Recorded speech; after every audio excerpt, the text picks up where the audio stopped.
आज Doubtnut app download करें। Doubtnut पर अपने सभी गणित, रसायन विज्ञान, भौतिक विज्ञान और जीव विज्ञान के डाउट्स का करो सफाया। बस प्रश्न की फोटो खींचो, एक ही प्रश्न को क्रॉप करो और तुरंत वीडियो सोल्यूशन पाओ। अभी डाउनलोड करें। हेलो स्टूडेंट्स, प्रश्न है वक्तव्य 1। यदि किसी भौतिक राशि का परिमाण शून्य हो तो वह सदिश राशि नहीं कहलाता। वक्तव्य 2 है, सदिश राशि के लिए परिमाण व दिशा दोनों आवश्यक है। तो इसके लिए हमें प्रश्न में 4 ऑप्शन दिया गया है। ऑप्शन ए है वक्तव्य 1 सत्य है, वक्तव्य 2 सत्य है, वक्तव्य 2 वक्तव्य 1 का सही स्पष्टीकरण है। ऑप्शन बी है वक्तव्य 1 सत्य है, वक्तव्य 2 सत्य है, वक्तव्य 2 वक्तव्य 1 का सही स्पष्टीकरण नहीं है।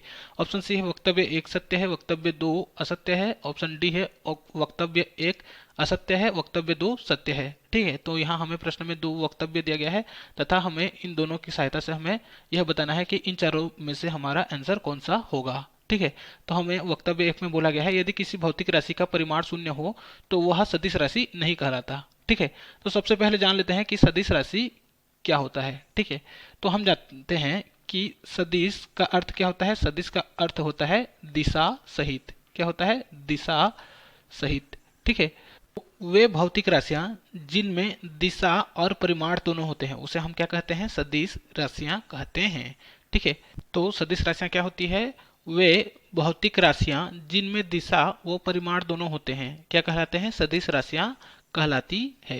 ठीक है, तो हमें वक्तव्य 1 में बोला गया है कि यदि किसी भौतिक राशि का परिमाण शून्य हो तो वह सदिश राशि नहीं कहलाता। ठीक है, तो वक्तव्य 1 क्या है? सत्य है। ठीक है, क्योंकि हमें सदिश के लिए क्या आवश्यक है? दिशा और परिमाण दोनों आवश्यक है। तो यहाँ से वक्तव्य 2 क्या बोल रहा है? वक्तव्य 2 बोल रहा है सदिश के लिए परिमाण व दिशा दोनों आवश्यक है। ठीक है, तो हमें सदिश के लिए क्या जरूरत होती है? दिशा और परिमाण दोनों की आवश्यकता होती है। तो हमारा जो वक्तव्य 2 है वो क्या है? सत्य है। ठीक है, क्या है? सत्य कथन है।